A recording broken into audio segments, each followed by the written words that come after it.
Heather from Here Booktubes, and today is June anticipated releases. This is almost all indie romances. I have a ton that I'm really excited about, so we're gonna dive right in. On the first, we have Benai, I don't know how to pronounce it.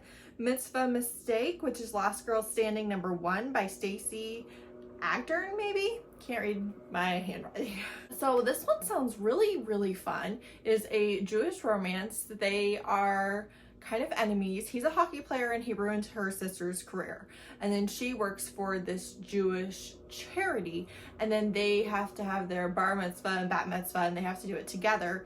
You know, he wants things to work out and she's like, absolutely not, I hate you, but circumstances force them to work together more than just actually being in this special event together. I'm really excited for a Jewish hockey player also. I'm not really on the hockey train that's happening right now, but this just sounds really good. Also in the first, we have Tempting Little Thief, which is Girls of Greyson #1 by Meagan Brandy. This follows a side character from Boys of Brayshaw that people have been really looking forward to his book, and then we are introducing this new series at this school. I don't know if this is like an all-girls prep school or not. I kind of assumed it was, but like I don't know that that's true at all. This is new adult, dark, popcorn addicty, dramatic, over-the-top books, and I am either reading this one or I'm not putting Meagan Brandy on the anticipated releases anymore. I have not read like the last 10 that I put on here, and this is the last one. I read it or I don't, but either way we're gonna find out the future of Meagan Brandy on this channel.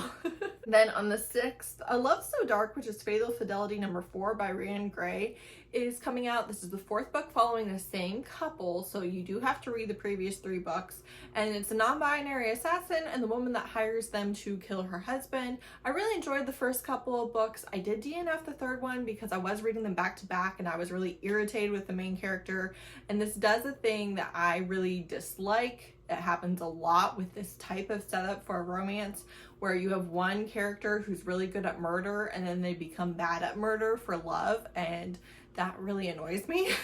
So I was a little bit dumb, but I do have every intention actually of picking it back up and seeing if I can get over that now that it's been, you know, a couple months since I was reading them back to back. So really enjoyed the first couple. And then on the 7th, Blood Gift, which is Blood Grace #7 by Vela Roth, is coming out. This also follows the same couple. This is a fantasy romance series. You have a vampire race that's kind of like too good to be true. They're such goody two-shoes. Like, no offense, but they're just alarmingly good. And also like very flowery and stuff. I'm also not a huge fan of the sex in this series, but nonetheless. And then you also have the like evil king. He has a bastard daughter that he kind of acknowledges but really doesn't treat very well, and she has, you know, done a lot of things, a lot of manipulations to protect herself. She can't have friends, she can't have anyone that she loves. It will just be a weapon, and she really wants to speak to these vampire ambassadors that are there, like these diplomats for a summit, and so she like manipulates that to happen. And then the books are long. I read 4 of them back to back. We're talking thousands of pages. I'm a little burnt out, but I do kind of really plan on continuing the series. We shall see, but we'll see. But this is book 7, and I do not know if this is the last book in the series or not, but you're in for quite the commitment. Then on the 9th, Lady of Istok, which is The Queen's Red Guard #2 by Isabelle, Olmo, is coming out. This is a Puerto Rican author. I read the first book in May, so you haven't actually seen my review of it yet. And you can read the first book as a standalone. However, I don't think that you can read this book as a standalone, because I get the idea that you have quite a bit of perspective from the original couple as well as this couple. So the first book is about a queen, and she is a very powerful queen, and she has all female guards, and one of the guards is her cousin, who is also like a ruler in her own right but hasn't taken power yet. And then this book that's coming out is about that cousin, and it markets itself as feminist fantasy. It is pretty dark, and a lot of people die and a lot of people are injured and, you know, abused and things like that. But I will say that I really do love a character who is like they're the ones pulling the strings, right? The person that you're rooting for is the one with the power. And that is what this did really well. Then the 13th is a lot of releases, and the first one is The Surviving Sky by Kritika H, maybe. I think that's what I wrote. This is not fantasy romance. This is just fantasy, but it is about a marriage in trouble. You have an established couple. He has a lot of power and she doesn't. This is a Hindu fantasy sci-fi story, and not only are they going to try and fix their marriage, they're going to try and rescue the world, and they might fail at all of the things. I've had this on my anticipated releases for months and months and months. It just sounds really interesting, and I would love to see a marriage in trouble that's not so much romance focused but is more fantasy, but that like that trope, and hopefully, you know, a happy ending. Then Perfect Together by Kristen Ashley is coming out. This is a second chance romance, which I'm not a huge fan of, but they were married, they were happy, and then he walked away, shattered everything, divorced everything. Now he's back. He's gonna fight for her and their family. Maybe they have kids, maybe they don't, and you know, have to reveal all of his tragic past. The drama.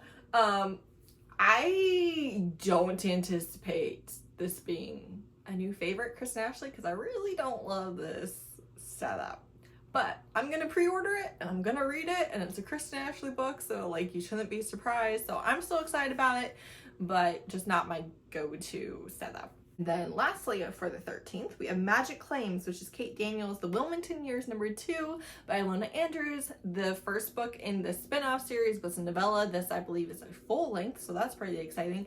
If you're reading this book, you must have read the entire Kate Daniels' original 10-book series, and preferably like a couple of the other like spin-offs and things. So if you're reading this book, you need to be at least 12 books, more like 15, 16 books into the Ilona Andrews fandom. So like this is, you know, pretty niche. And Kate Daniels, the original series, follows a mercenary who's trying to fly under the radar, and her love interest Curran, who is the Beast Lord. We have them as an established couple. They're like married, and like we're years and years and years into their relationship at this point. So you're dealing with like an established family unit where like nothing's gonna shake their relationship, which I love. I love that we don't just like go back to, oh no, are we gonna break up every single book. So this follows like all the events of that series, and we are really setting up a new thing, and I'm pretty excited about it, like really genuinely excited about it. And if you are a Kate Daniels stan, there will be a live show on Novelty Corner, who is a lovely human being. Cannot recommend her enough. She's an Ilona Andrews stan. She's an Australian booktuber. She's fantastic in every way. One of my absolute favorite people. So make sure you subscribe to her channel if you would be interested in getting to talk spoilers about this book, because we will be doing that around a week or so after release, hopefully. But it's great because like I can't tell you all the things I'm excited about for this book, but in that live show I can tell you everything that happens, and that's like, there's nothing better than getting to talk spoilers that made a book. Then on the 20th, I cannot say this. The inevitability. The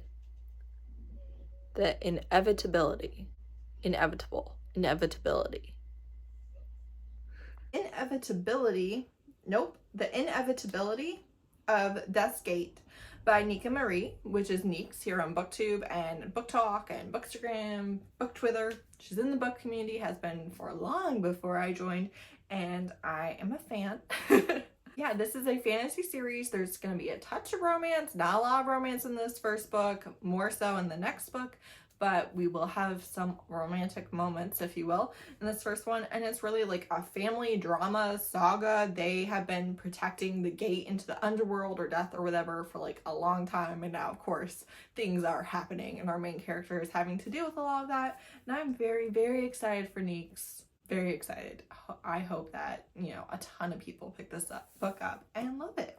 Then on the 26th, Ruthless Enemy, which is Ruthless Enemy #1 by Marianne Blackwood, is coming out. This is the author of the Ruthless Villains series. So Ruthless Villains As of the filming, I'm 3 books into the series. We have not met these main characters. I don't know if we meet them in books 4 or 5 or if it's unconnected, but I think it's the same world. That series is 5 books following the same couple, so I definitely anticipate that this is not a standalone. I think that it's going to be the beginning of a new series about a new couple. It's steamy, kinky, dark, fantasy romance, and she does have really repetitive phrases that do kind of ruin it for me, but other than that, I really do like her entire setup. And then also the week of the 26th, not a firm date, but around there, A Turn in the Air by A.H. Cunningham is coming out, and this, you can probably expect some kink.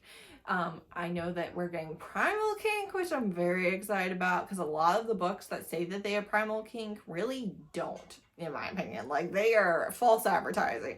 Chasing someone for 2 steps is not primal kink. Like, I don't know. I'm very, very annoyed with a lot of the ones that have been advertising themselves as that, and then, like, it's not. It's nothing. So I'm really, like, have high expectations. It's a marriage of convenience, Jamaican main character, plus size. I think that there is, like, some ballet, like there was in the first book in the series, and yeah, fingers crossed for a fantastic primal kink. So that's it for the books, and now I'm gonna rant, so if you don't want to hear me complain about my life, click off. Okay, so I already filmed this video. I edited it, I did all the things. I had such a busy weekend because it was Memorial Day weekend, and we had to, like, spend time with both sides of the family. We had a lot of different things.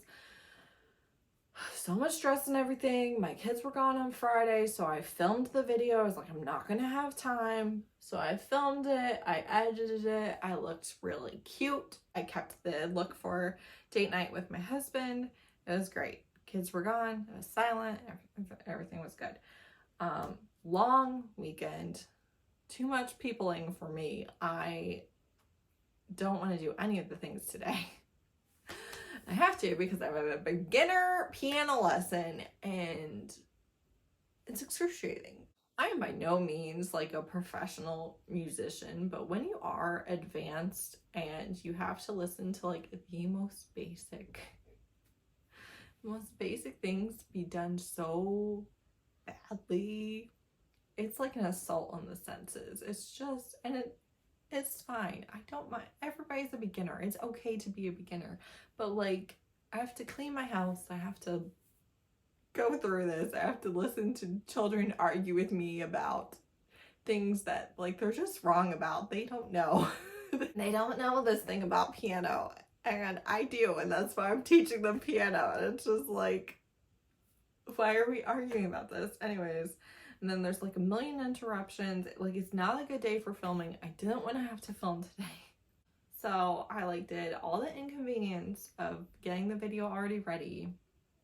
And, like, I deleted it by accident. So now I have to do all the inconvenience of getting the video ready again. So I literally got, like, the worst of both worlds. Because I did all the work in both of the inconvenient times, and today sucks and I don't want to do today. And I would have just skipped the video, but I was, like, really excited about the books, and I have a lot of releases this month that I'm, like, really excited about, so I didn't want to just not do it. But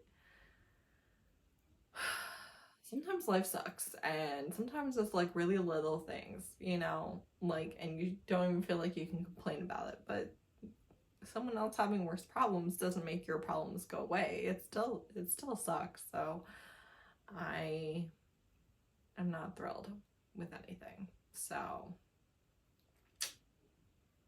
I'm sure I'll be fine. I'm sure I'll be fine here in a little bit, but right this second, I kind of hate everything. So that's it. Thanks so much for watching. I have to go edit so it can go up really soon.